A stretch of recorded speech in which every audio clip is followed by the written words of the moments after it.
Assalamualaikum warahmatullahi wabarakatuh. Salam sejahtera untuk kita semua. Halo Sobat Pendidikan, selamat datang di Suara Pendidikan Sumatera Selatan. Suara milik kita semua. Baik, apa kabar semuanya? Perkenalkan, nama saya Murni Sinaga, SPD dari SMA Negeri Sumatera Selatan. Saat ini, di hari yang berbahagia ini, saya ditemani oleh Bapak Egi Pangestu, SPD dari SMA Negeri 6, Kota Palembang. Apa kabar Pak Edi? Alhamdulillah.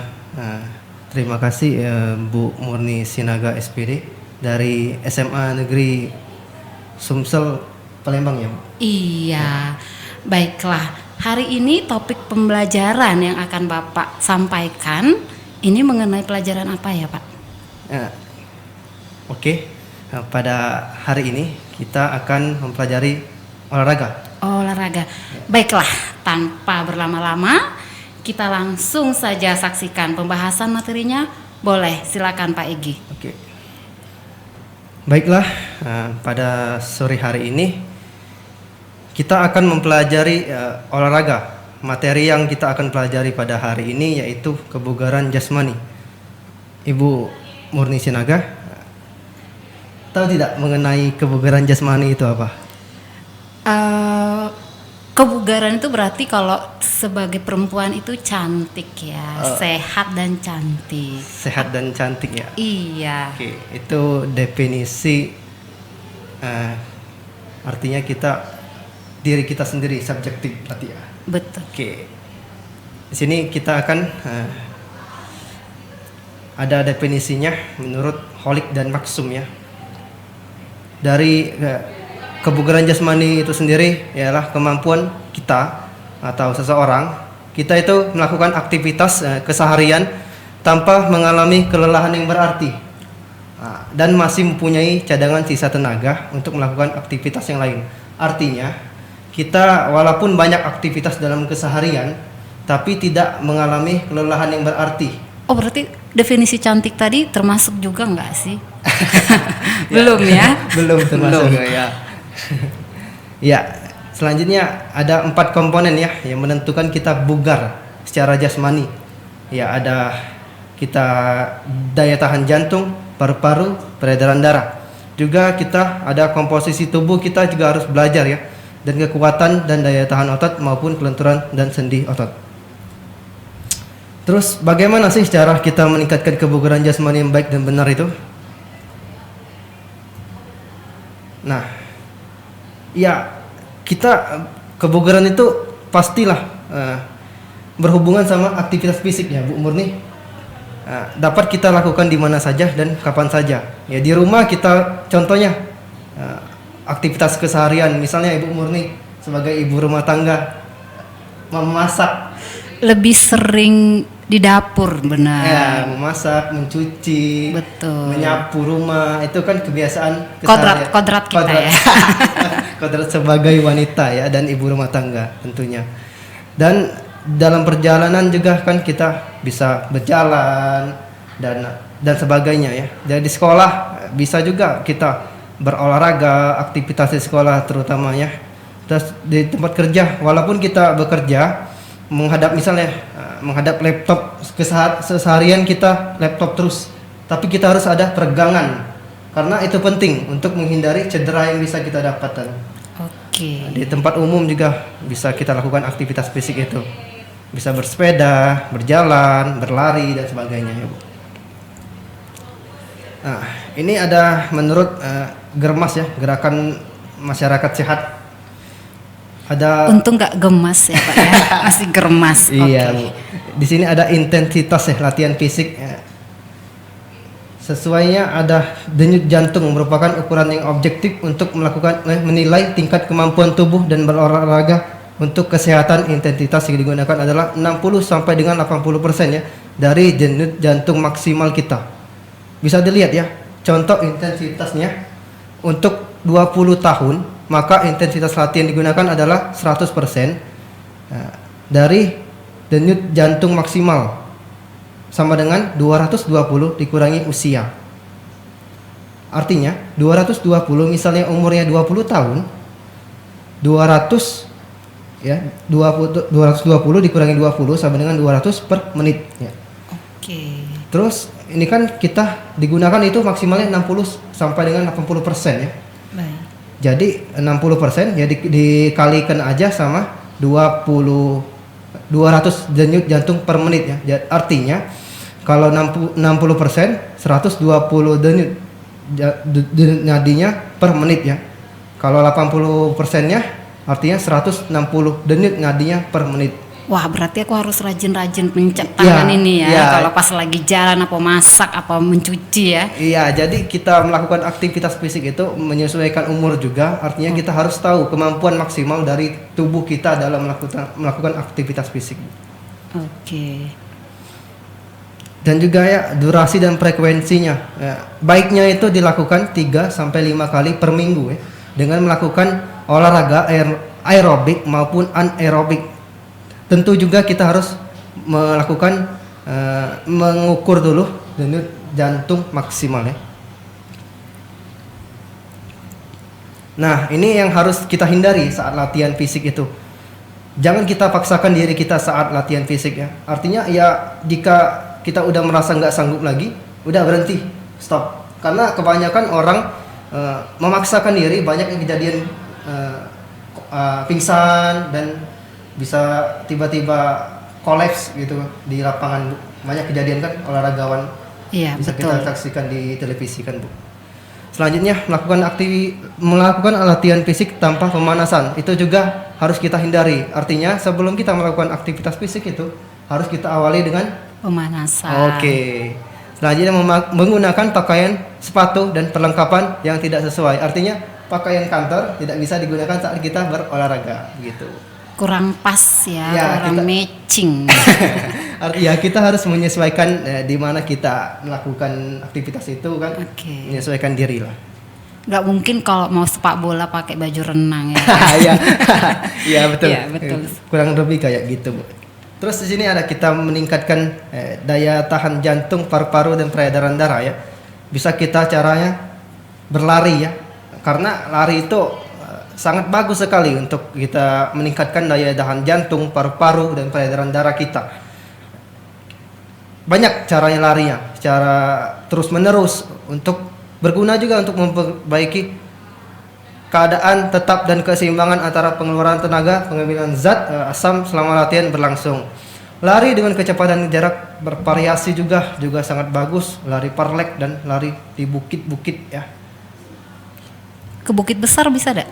Bisa juga. Ya, namanya juga. Namanya bukit ya. Iya. Oke. Karena kan itu nama jalan ya. Ya, Bu.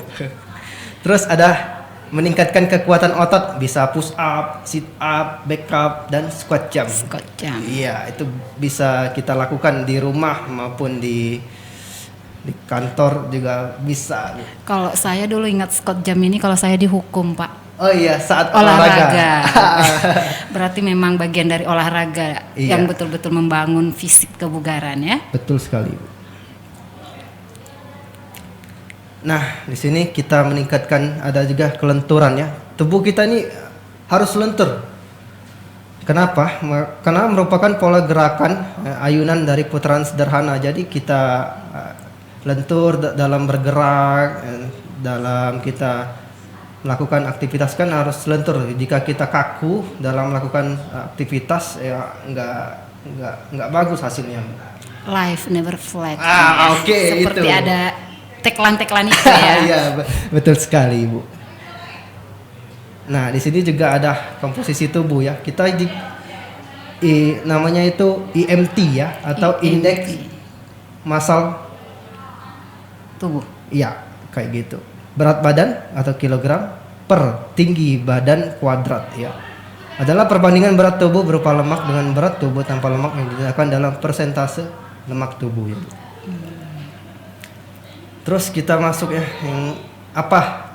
Setelah kita mempelajari tadi kebugaran itu, terus ini apa yang manfaatnya kita tahu kebugaran jasmani itu?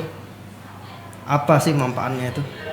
Karena ini manfaatnya kita bisa mempelajari aliran darah kita, memperkuat otot jantung dan meningkatkan kapasitas jantung kita, memperbaiki kelenturan sendi dan kekuatan otot, memperbaiki postur tubuh, mengendalikan berat badan, dan ya menurunkan osteoporosis, terutama bagi kita sudah lanjut usia, meningkatkan ketahanan tubuh kita. Terus manfaat latihan fisik kita bagi psikologis maupun sosioekonomi ya. Bisa meningkatkan rasa percaya diri kita, membangun rasa sportivitas, memupuk tanggung jawab, membantu mengendalikan stres, meningkatkan kemampuan untuk beradaptasi dan mengendalikan kecemasan dan depresi. Juga meningkatkan produktivitas, menurunkan biaya pengobatan. Jadi kalau kita udah bugar, udah sehat, jadi kita jarang ke rumah sakit ya Bu ya. Jadi Buat kita apa kita rumah sakit, namanya juga sudah sehat. Jadi kalau masyarakat kita sehat semua, jadi yang ke rumah sakit itu jadi dikit. Jadi itu lebih bagus ya Bu ya. Menurunkan angka absensi kerja karena dia udah sehat semua kan. Jadi kerjanya pemerintahan jadi produktif ya, ya semakin semangat gawe. Betul sekali itu Bu. Terus manfaat latihan fisik secara aerobik dan anaerobik ya. Ada dua tadi udah dijelasin ya. Yang kalau aerobik ini meningkatkan kesehatan tubuh, menurunkan berat badan, menurunkan kolesterol darah, menurunkan tekanan darah tinggi dan menurunkan kadar gula. Jika anaerobik yaitu meningkatkan kebugaran tubuh kita, tidak mudah lelah, meningkatkan daya tahan. Nah, ini adalah manfaat ya bagi kita kesehatan olahraga tadi, yaitu kesehatan, kebugaran dan prestasi. Jadi ada 3 yang kita dapatkan ya Bu ya dalam kita mempelajari atau kita tahu dampak kita dalam kebugaran jasmani itu bagi diri kita ya dalam keseharian ya Bu ya. Yang pertama itu meningkatkan sistem otot dan tulang, meningkatkan kerja sistem jantung dan paru, memperkuat syaraf dan otot, koordinasi dan kontrol gerak. Jadi kita dalam bergerak bisa stabil ya, meningkatkan kemampuan dan keterampilan tubuh kita juga. Jadi banyak sekali manfaat yang bisa kita dapatkan ya. Bagi anak-anak juga bisa membantu proses pemadatan tulang, perkembangan sosial, kreativitas, kecerdasan dan prestasi akademik. Jadi orang bilang olahragawan itu bodoh. Nah, itu persepsi yang betul-betul salah Bu ya. Karena olahragawan itu ini jelas ini pernyataannya bisa meningkatkan kecerdasan bagi anak jika berolahraga. Artinya ya nggak bodoh anak itu karena sistem apa namanya itu, sistem tubuhnya mendukung untuk proses otaknya berkembang. Nah itu karena sistem peredaran darahnya kan menuju otak lancar, jadi dia berpikirnya dengan lancar, maksimal kayak gitu. Jadi bisa meningkatkan kecerdasan. Jadi mengolahragakan masyarakat maupun mengolahragakan anak dari sejak dini itu sangat baik sekali bagi anak kita Bu. Jadi jangan sungkan-sungkan untuk mengajak anak ke lapangan maupun kemana, ke taman, untuk mengajak mereka bermain dan berolahraga. Baik, jadi kita bisa simpulkan pertemuan pada kita hari ini ya. Jadi banyak sekali ya yang sudah kita pelajari pada hari ini. Kesegaran jasmani itu ya untuk mengembangkan kekuatan kita, kemampuan diri dan kesanggupan daya kreasi serta daya tahan dari setiap manusia ya. Jadi berguna untuk mempertahankan diri kita ini dalam bekerja, dalam kita menjalani keseharian kita. Jika kita sehat, ya kita bekerja tanpa halangan. Jadi ya nggak ada pengeluaran untuk ke rumah sakit. Ya kayak gitu Ibu. Jadi ya mungkin itu yang dapat saya sampaikan pada hari ini. Waduh, menarik sekali. Mendengar Pak Egy tadi menjelaskan itu, saya langsung teringat ke anak saya yang masih kecil-kecil. Berarti harus memang rajin-rajin diajak ya. Karena tadi betul sekali untuk memadatkan tulang, pertumbuhan tulang juga sangat penting, meningkatkan kecerdasan. Dan presentasi dari Pak Egy ini pasti akan menambah pengetahuan dari anak-anak didik kita di rumah. Apalagi saat sekarang ya, dalam masa Covid ini imun itu harus ditingkatkan dengan salah satu berolahraga tadi. Dan melihat profilnya Pak Egy, salah satu tokoh kayaknya memang guru olahraga yang sangat bugar dan sehat dengan senyumnya yang sangat manis sekali.